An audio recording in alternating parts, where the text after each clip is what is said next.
తర్వాత ఎవరిని అక్కడ రాకుండా మొత్తం కూడా అవన్నీ కట్టుదిట్టమైనటువంటి ఏర్పాటు చేసిండ్రు. అయితే 52 మంది అభ్యర్థులు ఈ ఎన్నికల అంటే బరిలో నిలిచిండ్రు కాబట్టి 52 మంది అంటే ఇక్కడ ఇంత పెద్ద బ్యాలెట్ పత్రం ఉంటుంది, బ్యాలెట్ పేపర్ ఉంటుంది. ఆ బ్యాలెట్ పేపర్లో క్రమసంఖ్య ప్రకారం అంటే ఇందులో అంటే మామూలు ఎన్నికలైతే సాధారణ ఎన్నికలైతే డైరెక్ట్గా మనము వాళ్ళకు ఒకరికి ఓటేసేటువంటి అవకాశం ఉంటుంది. అయితే ఇక్కడ ఎమ్మెల్సీ ఎన్నికలకు సంబంధించి ఒక ప్రత్యేకత ఉంటుంది. అయితే ఇందులో ప్రిఫరెన్స్ ఓట్లు అంటే first preference, second preference, third preference అని ఇట్లా ప్రిఫరెన్స్లు ఇచ్చుకుంటూ 52 మందికి కూడా ఓట్లు వేసేటువంటి అవకాశం కూడా ఉంటుంది.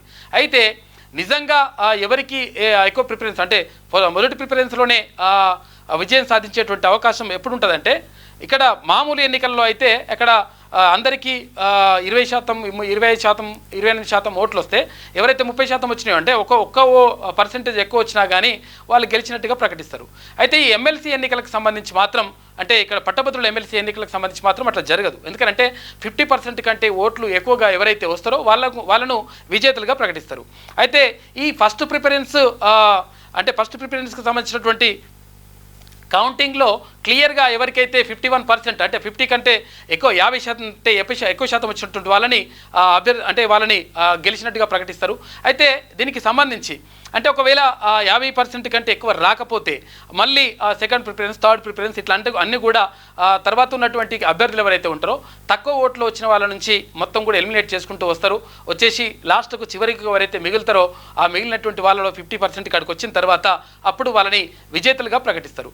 అయితే ఇందులో ప్రధానంగా తీన్మాన్ మల్లన్న తర్వాత గెలుస్తాడనేటువంటి అంచనాలు మొత్తం రాష్ట్ర వ్యాప్తంగా ఉన్నాయి. తర్వాత ఈ 3 ఉమ్మడి జిల్లాల్లో కూడా ఉన్నాయి. అయితే విషయం ఏంటంటే కావాలని చెప్పేసి అక్కడ కేటీఆర్ మాజీ మంత్రి కేటీఆర్ తర్వాత ఇప్పుడైతే ఈ పార్లమెంట్ ఎలక్షన్లలో మొత్తం చతికిల పడిపోయింది, 0కు 0కి పరిమితమైంది. కానీ కావాలని చెప్పేసి తీన్మాన్ మల్లన్న పైన అంటే గతంలో ఉన్నటువంటి ప్రభుత్వాన్ని మొత్తం కూడా పడగొట్టడానికి తర్వాత మొత్తం కూడా జరుగుతున్నటువంటి అన్యాయాల్ని ప్రజలకు వివరించింది కాబట్టి ఆయన వల్ల నష్టం జరిగింది కాబట్టి ఎట్టి పరిస్థితుల్లో చట్టసభలకు రావద్దు అనేటువంటి ఒక దురాలోచనతోటి అక్కడ కేటీఆర్ ఉన్నట్టుగా తెలుస్తూ ఉంది.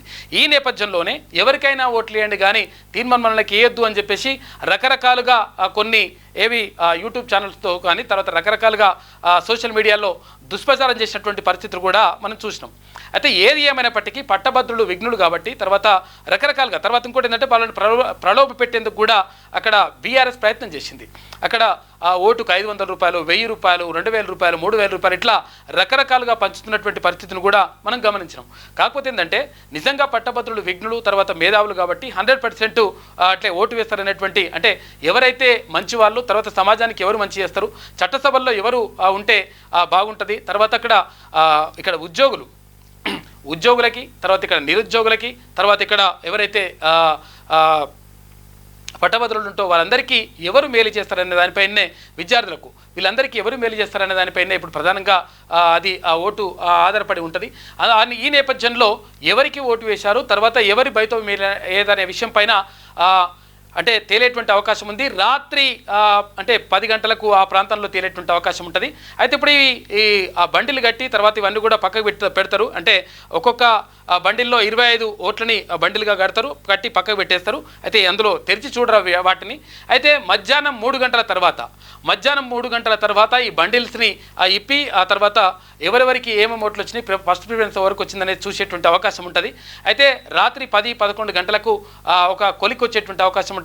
అంటే ఫలితాలు వెల్లడవుతూ ఉంటాయి. 3 గంటల తర్వాత 1వ రౌండ్, 2వ రౌండ్, 3వ రౌండ్ అట్లా ఫలితాలు వెల్లడవుతూ ఉంటాయి.